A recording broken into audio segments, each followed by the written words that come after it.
जो सरकार का हम मान के चलने की जो फोकस होगा रेल पर, रोड पर, पोर्ट पर, एयरपोर्ट पर, विशेष ध्यान निश्चित तौर पर रहने वाला है और यहाँ पर खर्च करने में सरकार कोताही करेगी नहीं।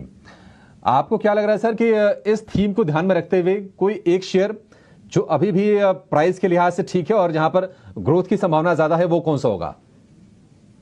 अभिषेक, यहाँ पे जो कंपनी हमको इंटरेस्टिंग लगती है और जो इन्वेस्टमेंट ग्रेड है, वो जीएमआर एयरपोर्ट्स रहेगा। देखिए, जीएमआर एयरपोर्ट्स की सबसे बड़ी खासियत है कि वो जिस बिजनेस में है उस बिजनेस को कॉम्पिटिटिव पॉजिटिव्स बहुत है। बहुत आसान नहीं है एयरपोर्ट्स का बिजनेस को मैनेज करना। और मैं FY24 के नंबर देख रहा था तो करीबन 8,500 करोड़ पे इन्होंने ऑलमोस्ट 3,000 करोड़ का ऑपरेटिंग एबिटा बनाया। हालांकि ये कंपनी अभी भी लॉस मेकिंग है, लेकिन लॉसेस काफी सिग्निफिकेंटली रिड्यूस हो चुके हैं।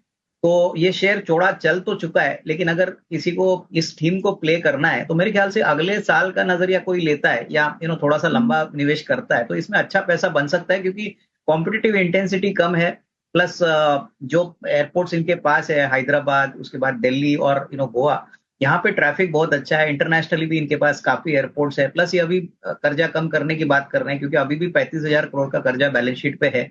काफी नए बिजनेसेस अभी हाल ही में जो अनाउंसमेंट आ गया एमआरओ बिजनेस को लेके, तो हो सकता है कि जेएमआर इसमें भी एंटर करे और इसका फायदा ले। तो मुझे लगता है कि अगर इसका थोड़ा सा अगर आपका लॉन्ग टर्म व्यू रहेगा तो अच्छे भाव मिलेंगे, लेकिन शॉर्ट टर्म में 125 130 ये डेफिनेटली पॉसिबल लग रहा है। अगर बजट में कुछ अच्छे अनाउंसमेंट आते हैं तो ये इन्वेस्टर्स को ध्यान में रखना चाहिए कि ये शॉर्ट टर्म व्यू है, लेकिन लॉन्गर टर्म में इस स्टॉक में काफी अच्छी वेल्थ क्रिएशन हो सकती है अगर आपके पास पेशेंस और कन्विक्शन।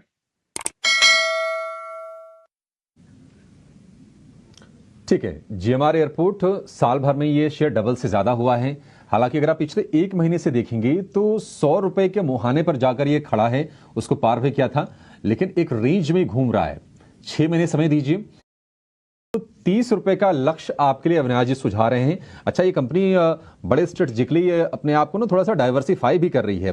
अभी एयरपोर्ट आईटी सर्विस देने वाली कंपनी एक है, उसमें 2-3 महीने पहले इन्होंने थोड़ा थोड़ा स्टेक भी लिया था। तो जीएमआर एयरपोर्ट निश्चित तौर पर वेल प्लेस्ड है, भाव के लिहाज से भी और यहां से ग्रोथ के लिहाज से भी। 6 महीने का टारगेट होगा 130 रुपए का। 100 रुपए से कम वाला एक और बढ़िया शेयर अविनाश जी की तरफ से। आस्था जी, आपका अगला शेयर कौन सा है, कहां कन्विक्शन है आपका?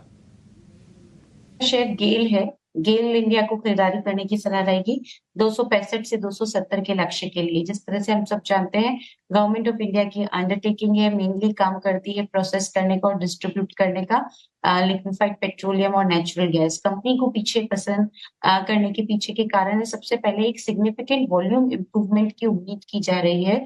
अगर मैं इस कंपनी में स्पेशली बात करूं तो जो इनके गैस मार्केटिंग वॉल्यूम्स हैं, वहां पे हमें एक सिग्निफिकेंट इंप्रूवमेंट देखने को मिलेगा। दूसरी तरफ आगे जाते हुए मार्जिन में एक इजाफा होता हुआ भी नजर आएगा, क्योंकि इनपुट कॉस्ट थोड़ी सी यहाँ पे रिड्यूस हुई है और दूसरी तरफ कंपनी ने कैपेसिटी यूटिलाइजेशन यहाँ पे जो कंपनी के हैं वो बढ़ रहे हैं। तीसरी तरफ देखा जाए तो एक बढ़िया केपेक्स प्लान कंपनी का प्लान है फॉर FY25, जो कि 11,500 करोड़ के आसपास आता है। तो इन सभी पैमाने पे गेल इंडिया मुझे लगता है कि अभी भी अच्छा खासा यहाँ से एक अपसाइड दिखा सकती है। तो खरीदारी करने की सलाह इस काउंटर पे भी रहेगी। इनिशियल टारगेट 265 से 270 के रहेंगे।